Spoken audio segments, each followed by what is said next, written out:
after the little video I made on COP27, I suggested that we should maybe just touch or have a short chat about the French Revolution. Now, the French Revolution was started in 1789, and in 1793, Marie Antoinette, Louis, and one of their children were executed by guillotine. Now, what led up to the French Revolution was that they had publicly burnt the Bible, both the Old and the New Testament. They had basically turned their backs on God as a country, 100%, and the results thereof was catastrophic. So unfortunately, it would seem like this period is going to be repeated, as history often does repeat itself. We are told, excuse me, always itches, we were told in the Great Controversy that the scenes that took place at the French Revolution will actually enact itself again, because before the second coming of Jesus, in a time which is known as the final time of trouble, a time such as never was or never will be. So the French Revolution, like I say, they publicly burnt the Bibles, and they set up what they called the God of Reason.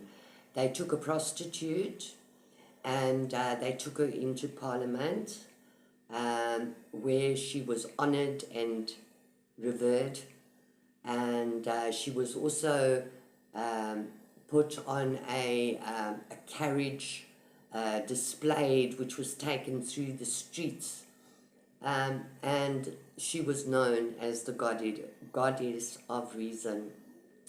So when one of the commandments, the new commandments that they came up at COP27, spoke about the reason, and I said the ulterior motive that is behind it, or the motives may not be good.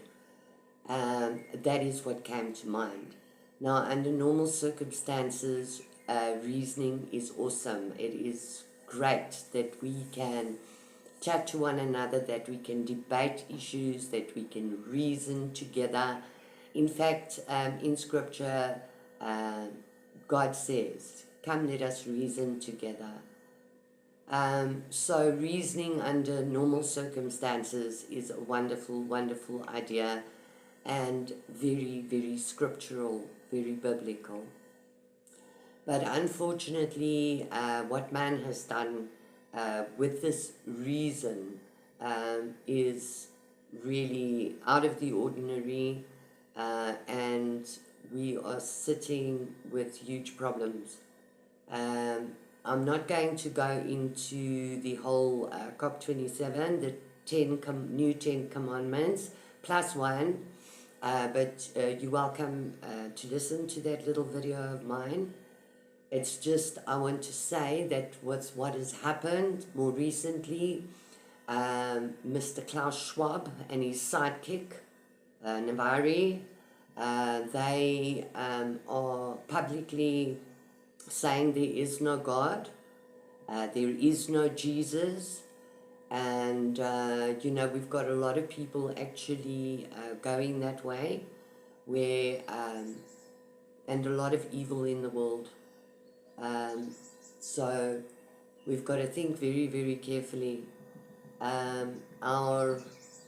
Everything that we've got when it comes to that, how we should act towards both God and towards man, has been put forth in God's 10 commandments. And they are twisting and turning these 10 commandments to suit themselves. And unfortunately, as I say, it's going to lead to ruin. It's going to lead to a terrible, terrible time just before the second return of Jesus Christ. So I think we need to really get our houses in order, our affairs in order, make peace with our Creator, and look at things very, very carefully, because the world is in a mess. We have all witnessed that most governments, well, as far as I'm concerned, they're all highly corrupt. They are evil.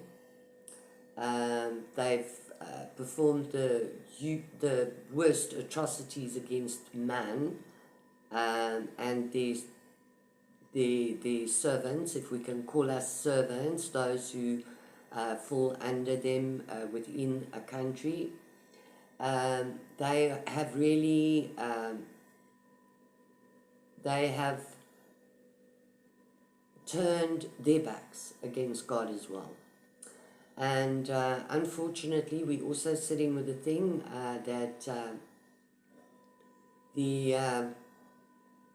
the papal system has a lot to do with this. When I say this, I am not speaking out against people within the Catholic faith. I'm speaking out about the system, the pagan system, because it is not Christianity. I think we should remember how both America and South Africa came about, was from fleeing from the persecution of Rome, and how the people were burnt at the stake, thrown to wild animals in the coliseums and arenas, and really killed in the most horrific ways. So Rome has not changed her tune, and unfortunately most people don't realize that we're looking at people like George Soros, Gates, and as I say, well, there's so many of them that are just so terribly evil, but we look at them and we think that they the power behind this, that they, and are they part of the elite? Yes, they are. But unfortunately, behind it all is the papacy. And unfortunately, Francis, our new Pope, or the Pope, is the first Jesuit priest to be, or Pope.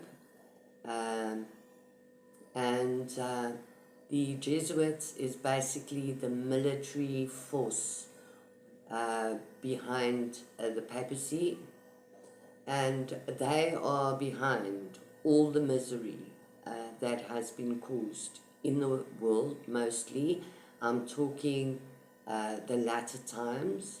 The only time we've seen similar incidences to what happened in France was in Egypt, where God said, "Let my people go," and where Pharaoh actually, in such defiance, went up against the God of heaven and basically said, "Who is Jehovah, that I should let them go? I will not let them go." You see, so always when we've got this issues, when people set themselves up in high positions, where they are trying to take the place of God and say that they are gods, and start worshipping nature instead of the creator of this nature, then we have got serious problems. So we haven't discussed the French Revolution. I mean, we could go on for hours. We're just touching on it. I'm just trying to explain that what caused this French Revolution, we are heading for that time again. Thank you for listening to me. You must all have a blessed day. Lots of love. Bye.